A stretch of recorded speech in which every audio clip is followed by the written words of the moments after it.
Yes, good morning everyone.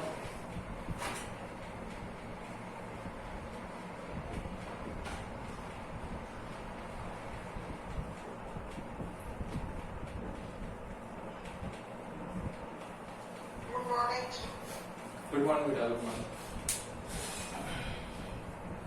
Chapter number 4 चला था अपना। चैप्टर नंबर 4 था moving charge and magnetism. I think आप लोगों को क्लियर होगा वहां का सब कुछ। अगर कोई डाउट है मूविंग चार्ज एंड मैग्नेटिज्म में कि कोई लॉ समझ में नहीं आया या कोई एप्लीकेशन समझ में नहीं आई तो पूछ लो बेटा। अभी है कोई दिक्कत वहां तक? कल हम लोगों ने कन्वर्जन किया था galvanometer to ammeter and galvanometer into voltmeter. कोई है प्रॉब्लम वहां तक? बताओ। नहीं है तो अब हम लोग चैप्टर नंबर 5 स्टार्ट करने वाले हैं, मैग्नेटिज्म एंड मैटर। ये चैप्टर आप लोगों का काफी इजी हो गया है कंपैरेटिवली। इसमें जितने भी डेरिवेशंस थे वो डेरिवेशन आप लोगों का अभी जब सिलेबस कम हुआ है उसमें वो डेरिवेशंस हटा दिए हैं अभी। तो मैग्नेटिज्म एंड मैटर जो चैप्टर है ये केवल और केवल आप लोगों का थ्योरी बेसिस पर है और इसके मार्क्स जो होते हैं वो 3 मार्क्स टू 4 मार्क्स के बीच में होता है। और 3 मार्क्स टू 4 मार्क्स में भी मैक्सिमम जो क्वेश्चन पूछा जाता है वो पूछा जाता है टाइप्स ऑफ मैग्नेट पर, जिसमें प्रॉपर्टीज आती है डायामैग्नेटिक की, पैरामैग्नेटिक और फेरोमैग्नेटिक की। वहां से चांसेस होते हैं कि बहुत ज्यादा क्वेश्चन पूछा जाए। देन उसके बाद कॉरेसिविटी और रेटेंटिविटी पर क्वेश्चन पूछा जाता है डीएच कर्व में से। बाकी इस चैप्टर में से ऐसा कुछ ऐसे पूछने वाला क्वेश्चन बहुत कम चांसेस होते हैं कि आता है। ठीक है ना? तो उसी पर्सपेक्टिव पढ़ेंगे। थ्योरी चैप्टर है, इजी चैप्टर है काफी। स्टार्ट करते हैं। सबसे पहले ये वर्ड मैग्नेटिज्म क्या होता है? मैग्नेटिज्म का मतलब कि कोई भी मैग्नेट होगा वो मैग्नेट किसी अदर मैग्नेटिक मटेरियल को क्या कर देगा? मैग्नेटाइज कर देगा। तो मैग्नेटाइज कर देगा तो वो जो मैग्नेट की प्रॉपर्टी है मैग्नेटाइज करने की वही क्या है? मैग्नेटिज्म है। एंड मैटर, मैटर बताने की जरूरत ही नहीं है भाई, 11th क्लास से पढ़ते हुए आ जाओ। मैटर है ना?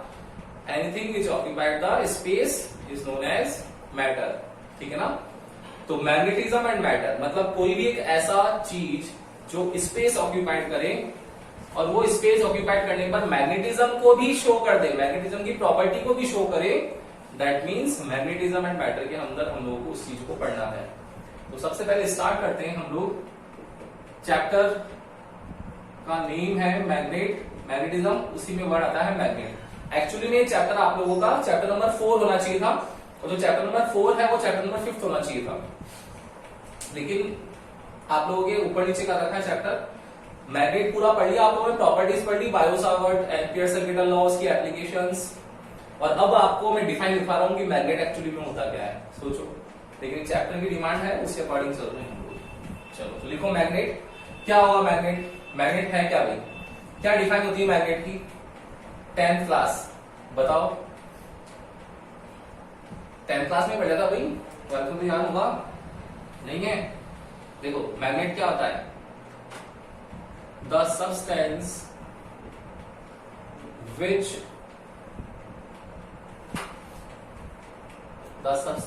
which is made up of कौन सा? आयरन, निकल एंड कोबाल्ट, आयरन, निकल and cobalt, and the substance which is made up of iron, nickel and cobalt, then it is known as magnet, and when it is suspended freely,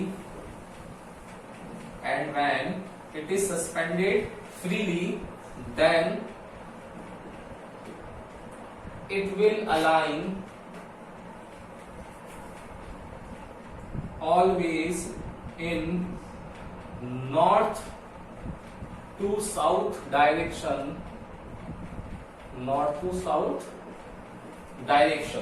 okay? उसको बोलेंगे magnet.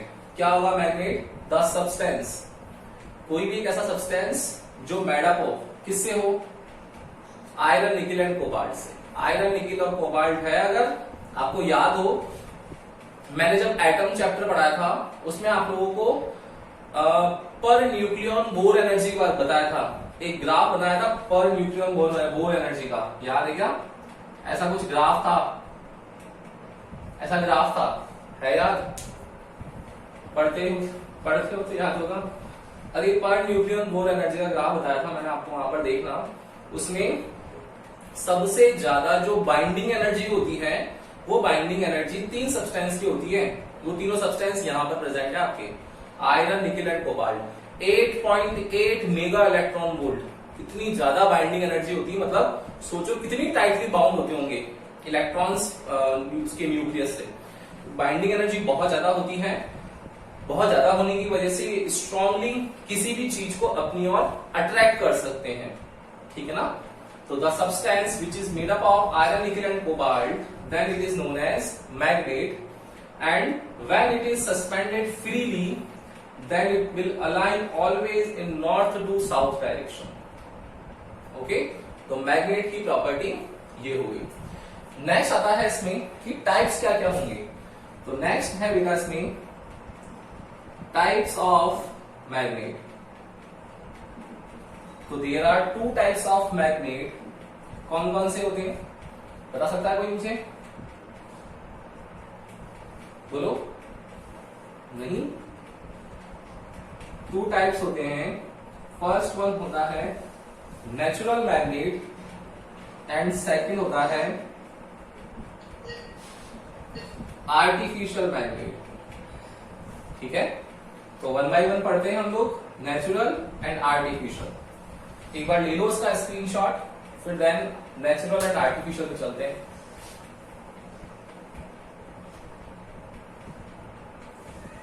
ले लिया? देखना, इसके बाद है natural magnet.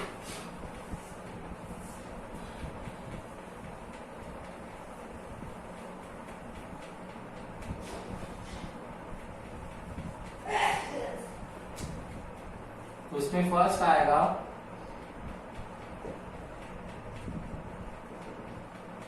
Natural magnet.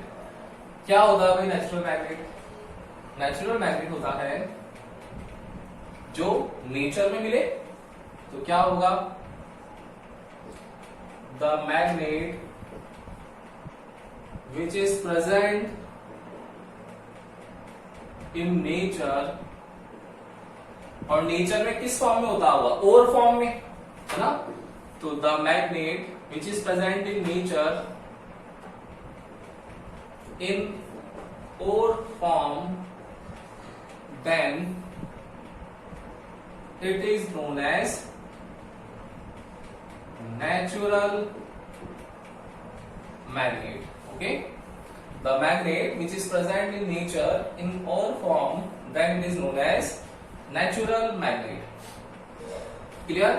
अब ये जो नेचुरल मैग्नेट होता है इसके टाइप्स क्या होंगे? तो फॉर एग्जांपल आप लोगों ने नाम सुन रखा होगा हेमेटाइट। हेमेटाइट जिसको लिखते हैं Fe2O3, नेचर में मिलता है। एक होता है मैग्नेटाइट, मैग्नेटाइट होता है Fe3O4। ये हेमेटाइट और मैग्नेटाइट क्या होते हैं? ओर फॉर्म में मिलते हैं, है ना? एक होता है सीडेराइट, अलग अलग ओर फॉर्म होती है। तो जो हेमेटाइट होता है ना बेटा Fe2O3, ये केवल 60% मैग्नेट होता है, केवल 60%। मतलब इसमें मैग्नेटिज्म का जो प्रॉपर्टी है वो कम होती है। लेकिन जो मैग्नेटाइट है ना, ये मैग्नेटाइट सबसे अच्छा मैग्नेट होता है। 90% इसमें मैग्नेटिज्म होता है। मतलब जो नाम रखा हुआ है ना मैग्नेट, वो मैग्नेट इसी के नाम पर रखा हुआ है। मैग्नेटाइट के नाम पे ही मैग्नेट नाम रखा गया था। सबसे पहले वही अपन कहां पहुंच जाएंगे? 600 BC में। और 600 BC में फर्स्ट चैप्टर याद है क्या आपको? 600 BC में कौन आया था साइंटिस्ट? थेल्स। याद है थेल्स? मैंने बताया था आप लोगों को थेल्स, चार्ज की डिस्कवरी जहां से स्टार्ट हुई। तो उन्हीं भाई साहब को क्रेडिट है इसका भी, कि जो थेल्स है उसी ने मैग्नेटाइट के बारे में सबसे पहले देखा कि मैग्नेटाइट मटेरियल होता है, मैग्नेटाइट एक ओर है जो मैग्नेट की फॉर्म में है, नेचुरल मैग्नेट है। उस मैग्नेटाइट की जितनी भी प्रॉपर्टीज थी उनको एनालिसिस किया गया। देन उसके बाद एक सब्सटेंस आया एग्जिस्टेंस में, उसका नाम रखा गया मैग्नेट। तो फर्स्ट मैग्नेटाइट आया। मैग्नेटाइट बहुत अच्छा मैग्नेट है, 90% मैग्नेटिज्म होता है, इस वजह से वहां पर उसका नाम मैग्नेट रखा हुआ है। ओके, तो नेचुरल मैग्नेट। नेक्स्ट है इसमें आर्टिफिशियल मैग्नेट। क्या होगा आर्टिफिशियल मैग्नेट? ये तो हो गया नेचुरल। सेकंड हो गया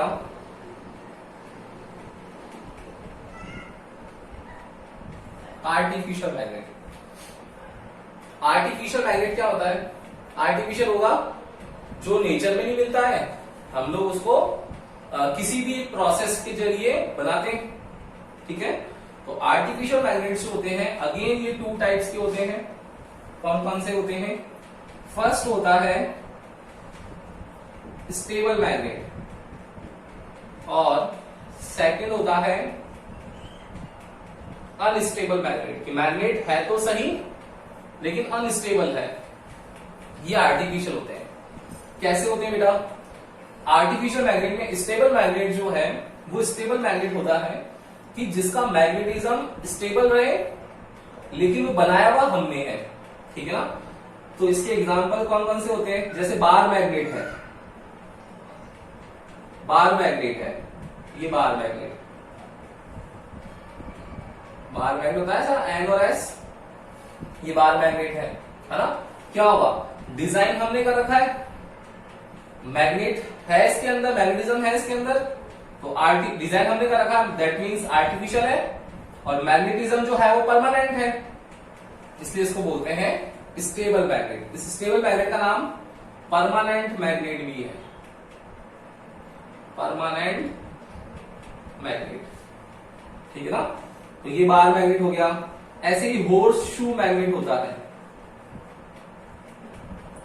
हॉर्स शू मैग्नेट। ये हॉर्स शू मैग्नेट जो होता है ये यू शेप मैग्नेट होता है। किस तरीके से? हॉर्स शू, घोड़ा, जो घोड़ा होता है उसकी शू मतलब घोड़े की नाल देखी होगी आप लोगों ने, ऐसे यू शेप में होती है, वही है हॉर्स शू मैग्नेट। ठीक है ना? तो ये सारे मैग्नेट्स होते हैं, ये लैब में मिलते हैं। लैब में है मतलब आर्टिफिशियल है, नेचुरल तो है नहीं। लैब में मिलते हैं और इनका मैग्नेटिज्म फिक्स होता है, जो हम लोग पर्पस अलग अलग पर्पस में यूज करते हैं। देन होता है अनस्टेबल मैग्नेट। कुछ मैग्नेट्स ऐसे होते हैं जिसमें इलेक्ट्रिसिटी के फ्लो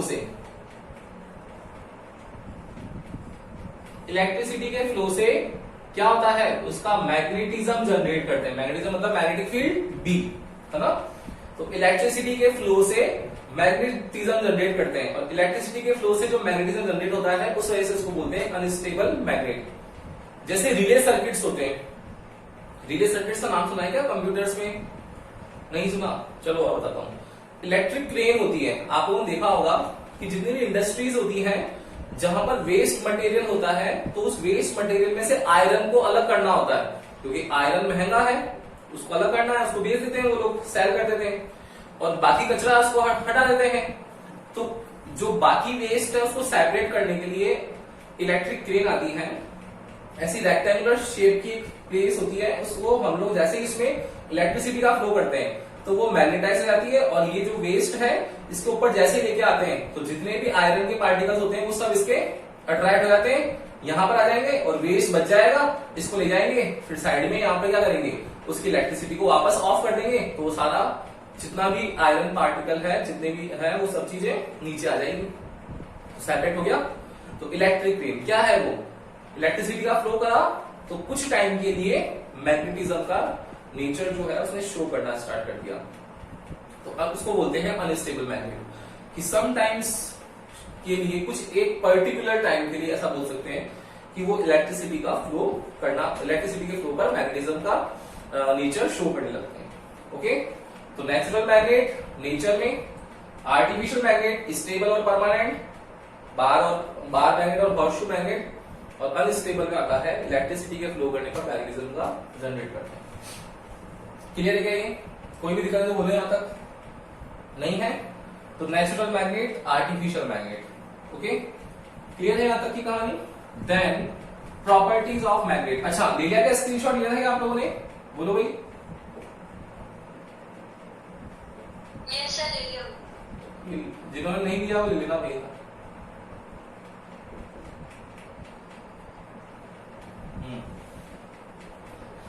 ले लेना उसका स्क्रीनशॉट।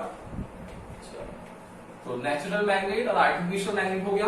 देन इसके बाद आता है प्रॉपर्टीज ऑफ मैग्नेट।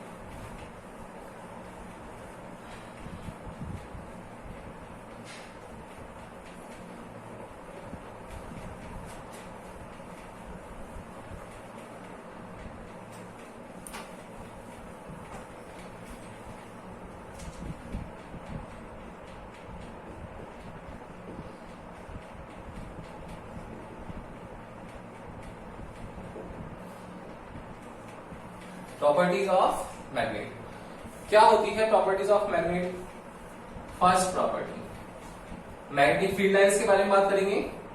तो जो बार मैग्नेट होता है, इस बार मैग्नेट में क्या होता है? ये एन पार्ट है, ये एस पार्ट है।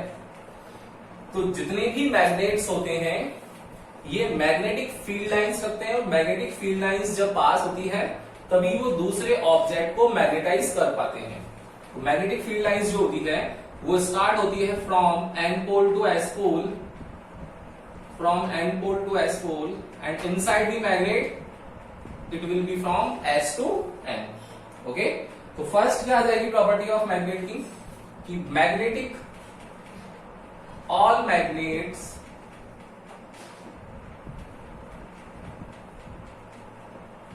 Have magnetic field lines to magnetize other magnetic material, other magnetic material। Second लिख सकते हैं हम लोग, it will be started from N pole to S pole, and inside the magnet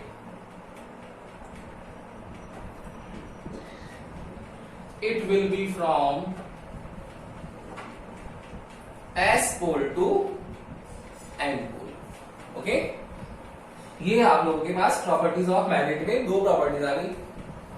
third property, third property क्या होती है बेटा? देखना, ध्यान से देखना। दो लेंथ के बारे में बताऊंगा मैं आपको। एक लेंथ होती है एक्चुअल लेंथ, और एक होती है इफेक्टिव लेंथ। क्या होती है, दोनों में फर्क क्या है? देखो, जो बार मैग्नेट है ना, इन बार मैग्नेट की सबसे पहले स्पेशलिटी है कि बार मैग्नेट में सबसे ज्यादा जो मैग्नेटिज्म होता है अट्रैक्ट और रिपेल करने का, वो कहां प्रेजेंट होता है? आपको सबको पता होगा। आप लोग बोलोगे कि सर पोल्स पे प्रेजेंट होता है, कि जो मैग्नेट के पोल्स हैं वहां सबसे ज्यादा मैग्नेटिक फील्ड होगा, वहीं पर सबसे ज्यादा अट्रैक्शन और रिपल्शन का केस होगा। ठीक है, तो ये बोलता है कि जो पोल्स होते हैं ना मैग्नेट के, ये पोल्स उसके एंड्स पे नहीं रहते। जैसे ये बार मैग्नेट है तो उसका ये वाला एंड और इसका जो दूसरा एंड है, इन एंड्स पर ही प्रेजेंट नहीं होंगे, वो एंड से कुछ हल्के से स्लाइटली अंदर की ओर शिफ्ट होते हैं। समझ रहे हो कि जो मैग्नेट है उस मैग्नेट के जो पोल्स होंगे, वो मैग्नेट के पोल्स उसके एंड्स पे प्रेजेंट ही नहीं होते हैं, स्लाइटली अंदर की इनसाइड शिफ्ट होते हैं। और जो शिफ्ट होते हैं उस वजह से उसकी लेंथ जो है वो एक्चुअल लेंथ से कम आती है। तो एक्चुअल लेंथ तो क्या होगी इसकी? ये रही टोटल जो है इसकी, लेकिन उसकी जो इफेक्टिव लेंथ होगी वो कितनी होगी? उन पोल्स के बीच में होगी। तो इफेक्टिव लेंथ पोल्स के बीच में, और एक्चुअल लेंथ जो होगी वो कंप्लीट उस बार मैग्नेट की लेंथ होगी। आ गया समझ में? प्रॉपर्टी यही समझ में? तो क्लियर है ना? प्रॉपर्टीज ऑफ मैग्नेट में क्या होगा? यहां से दो प्रॉपर्टी। फर्स्ट चीज तो कौन से निकल रही है यहां से? बोलो बेटा, कौन सी निकल रही है फर्स्ट? तो कि फर्स्ट निकल रही है कि जो मैग्नेट है उसके पोल्स स्लाइटली इनसाइड शिफ्ट होते हैं, है ना? तो लिखेंगे हम लोग the poles of bar magnet are shifted slightly inside it। The poles of bar magnet are shifted slightly inside it. ये तो एक प्रॉपर्टी हो गई। सेकेंड क्या होगी इसकी कि पोल्स पर सबसे ज्यादा मैग्नेटिक फील्ड होता है, तो क्या होगा, the poles of bar magnet have maximum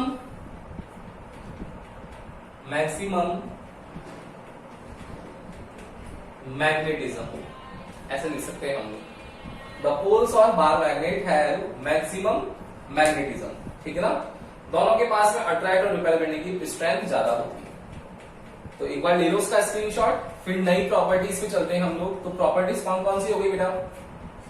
first property, all magnets have magnetic field lines to magnetize, all magnets have magnetic field lines to magnetize other magnetic material. Second हो गई, it will be started from N pole to S pole, outside जो part है उसमें, and inside the magnet it will be from S to N. Then उसके बाद actual length जो होती है वो ग्रेटर देन होती है इफेक्टिव लेंथ से। इफेक्टिव लेंथ क्यों कम होती है और इफेक्टिव क्यों है? क्योंकि एक्चुअली में इफेक्टिव लेंथ जो है उसमें पोल्स जो होते हैं मैग्नेट के वो उसके एंड्स पे प्रेजेंट नहीं होते हैं, स्लाइटली अंदर शिफ्ट होते हैं। तो हम लोग लिखते हैं the poles of bar magnet are shifted slightly inside it, ठीक है। एंड नेक्स्ट प्रॉपर्टी है इसमें, the poles of bar magnet have maximum magnetism. दूसरों को मैग्नेटाइज करने के लिए मैक्सिमम उसके पास मैग्नेटिज्म होता है। क्लियर है? ले लिया स्क्रीनशॉट आप लोगों ने? ठीक है। नेक्स्ट देन उसके बाद है यहां पर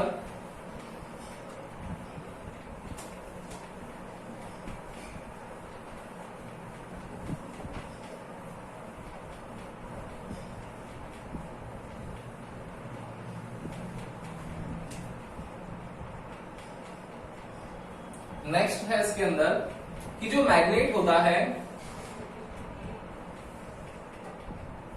उस मैग्नेट के अंदर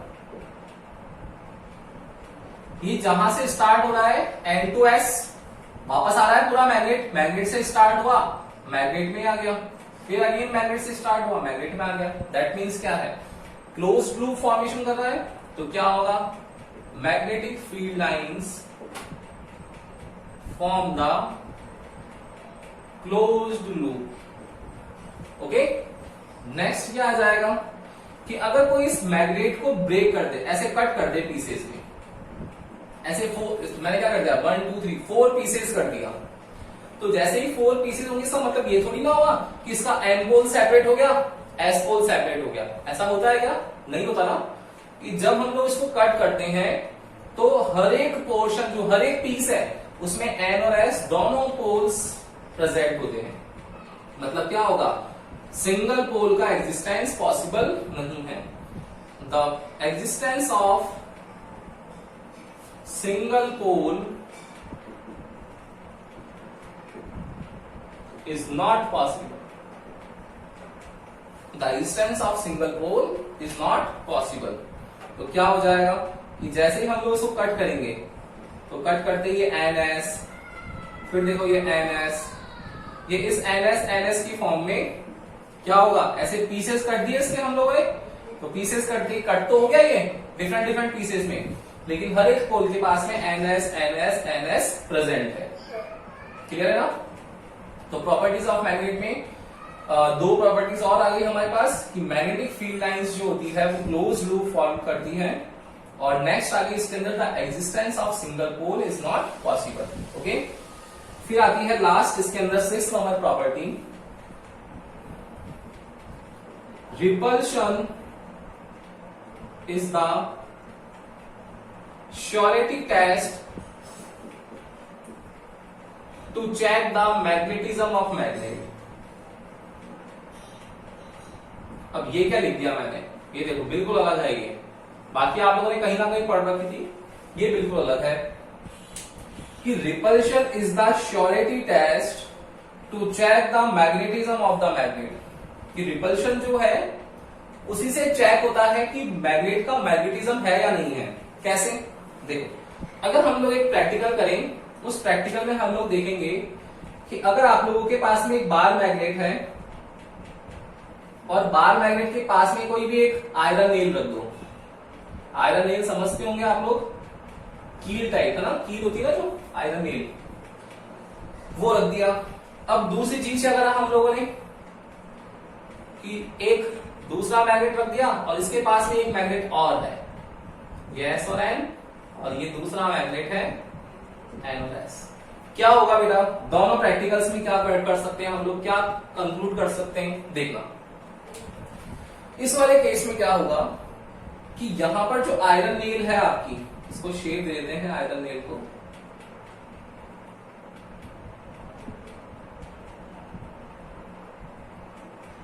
ये आयरन नेल लिखी है ना, ओके। क्या होगा कि इस बार मैग्नेट को जब मैं लेके आऊंगा इसके नियर, तो बार मैग्नेट को लाने से चाहे मैं इसके इस वाले एंड पर टच करूं, चाहे इस वाले पॉइंट पे कांटेक्ट में लाऊं, चाहे इस पे लाऊं कांटेक्ट में, मतलब मैं कहीं पर भी कांटेक्ट में लाऊं, तो ऑलवेज ये जो मैग्नेट होगा वो ये जो आयरन नेल है इसको अपनी ओर अट्रैक्ट ही करेगा अट्रैक्ट। तो क्या अट्रैक्ट कर रहा है तो हम लोग बोल सकते हैं क्या कि ये मैग्नेट है, बोल सकते हैं क्या? जरूरी थोड़ी ना मैग्नेट हो सकता है कि ये भी क्या हो, ये भी एक आयरन नेल ही हुई हो, भाई पॉसिबिलिटी ये भी तो है ना कि हो सकता है ये भी एक आयरन नेल ही रही हो, जिसको हम लोगों ने क्या करा कि मैग्नेटाइज कर दिया पहले, अब इसको मैग्नेट लेके आया तो हमको लग रहा है कि ये मैग्नेट है, लेकिन एक्चुअली में ये मैग्नेट नहीं है, ये भी क्या है, मैग्नेटाइज मटेरियल है, वो दूसरे मटेरियल को क्या कर रहा है, अट्रैक्ट कर रहा है। तो अट्रैक्शन जो होगा वो कभी भी इन्हीं भी दो मटेरियल्स के बीच में हो सकता है, तो उससे हम लोग ये चेक नहीं कर सकते हैं कि वो जो अपने पास सब्सटेंस है वो मैग्नेट है या नहीं है, ओके। लेकिन अगर मैं यहां पर एक मैग्नेट है उसी के पास दूसरा मैग्नेट लेके आ जाऊं, तो अब यहां पर ये कंफर्म हो जाएगा कि जो सेम पोल्स होंगे वो एक दूसरे को रिपेल करने वाले हैं और ऑपोजिट पोल्स होंगे वो अट्रैक्ट करने वाले हैं। तो अट्रैक्शन तो यहां पर भी हो रहा है, यहां पर भी हो रहा है, तो अट्रैक्शन से तो पता चल ही नहीं रहा है कि अट्रैक्शन जब होता है तो मैग्नेट होता है या नहीं होता है, क्योंकि अट्रैक्शन का ये केस भी है। तो अट्रैक्शन जो होता है वो कभी भी आप लोगों का ये रिप्रेजेंट नहीं करेगा कि वो मैग्नेट है या नहीं है। ऑलवेज रिपल्शन जो होता है वो मैग्नेटिज्म को चेक करता है, मैग्नेटिज्म का श्योरिटी टेस्ट है कि अगर कोई मैग्नेट किसी दूसरी चीज को रिपेल कर रहा है दैट मीन्स वो खुद सब्सटेंस जो है वो मैग्नेट है। इसलिए मैंने यहां लिख दिया इस लाइन को कि repulsion is the surety test to check the magnetism of magnet, कि मैग्नेट का मैग्नेटिज्म है या नहीं है, खुद मैग्नेट है क्या, वो पता केवल और केवल रिपल्शन से चलता है, बाकी कहीं से नहीं चलता है। आया क्या समझ में? यस और नो? बोलो, क्लियर है ना? तो ले लो इसका भी इसका भी ले लो स्क्रीनशॉट एक बार। और ये प्रॉपर्टीज कंप्लीट हो गई। तो 6 प्रॉपर्टीज है मेन, कौन कौन सी? फर्स्ट वाली थी आप लोगों की प्रॉपर्टी कि मैग्नेट जो होता है वो किसी भी दूसरे सब्सटेंस को मैग्नेटाइज करने के काम आता है, मैग्नेटिक फील्ड लाइंस की वजह से ही मैग्नेटाइज कर पाता है। मैग्नेटिक फील्ड लाइंस नहीं होती तो यहां पर ये सब्सटेंस रखा हुआ है, दूसरा सब्सटेंस दूर होता तो उनके बीच में कोई भी अट्रैक्शन और रिपल्शन नहीं लगता, इसलिए मैग्नेटिक फील्ड लाइंस की वजह से ही अट्रैक्ट होता है। सेकंड लिखा हम लोगों ने कि N से स्टार्ट होता है, S की ओर जाएगा और अंदर मैग्नेट के S to N होगा, ठीक है। फिर हम लोगों ने थर्ड प्रॉपर्टी लिखी कि अगर आप लोगों के पास कोई मैग्नेट है तो उस मैग्नेट को अगर हम लोग पीसेस में डिवाइड कर लें तो पीसेस में डिवाइड करने पर तो first magnetic field lines close loop का फॉर्मेशन करती है और उसके सिंगल पोल का एग्जिस्टेंस पॉसिबल नहीं होता है। उसके बाद लास्ट देखा हम लोगों ने कि रिपल्शन जो है वो श्योरिटी टेस्ट है मैग्नेटिज्म को चेक करने के लिए, ओके। तो ये 6 प्रॉपर्टीज है। तो types of magnet, properties of magnet, और उसमें क्या होता है, मैग्नेटाइट कैसे नाम रखा हुआ, मैग्नेट कहां से आया, कौन सा साइंटिस्ट था, वो सब चीजें थियोरेटिकल पार्ट है, ठीक है ना। तो एक बार देखना वीडियो, कहीं पर भी आपको दिक्कत आए, कोई दिक्कत आने वाली नहीं, बहुत इजी वैसे ही, फिर भी वीडियो देखना एक बार रिवीजन के लिए, और कोई डाउट आए तो नेक्स्ट क्लास में पूछना। कल अब हम लोग इसका थ्योरी का नेक्स्ट पोर्शन करने वाले हैं जहां पर हम लोग डिफरेंट डिफाइंस लिखेंगे कि डिफाइंस में वर्ड कैसे समझ में आने चाहिए आप लोगों को, कि दोनों के बीच में डिफरेंशिएट कैसे करोगे, बहुत से वर्ड्स आएंगे, वो डिफाइंस लिख करके आगे हम लोग इस चैप्टर को कंटिन्यू करेंगे, ओके। Good day.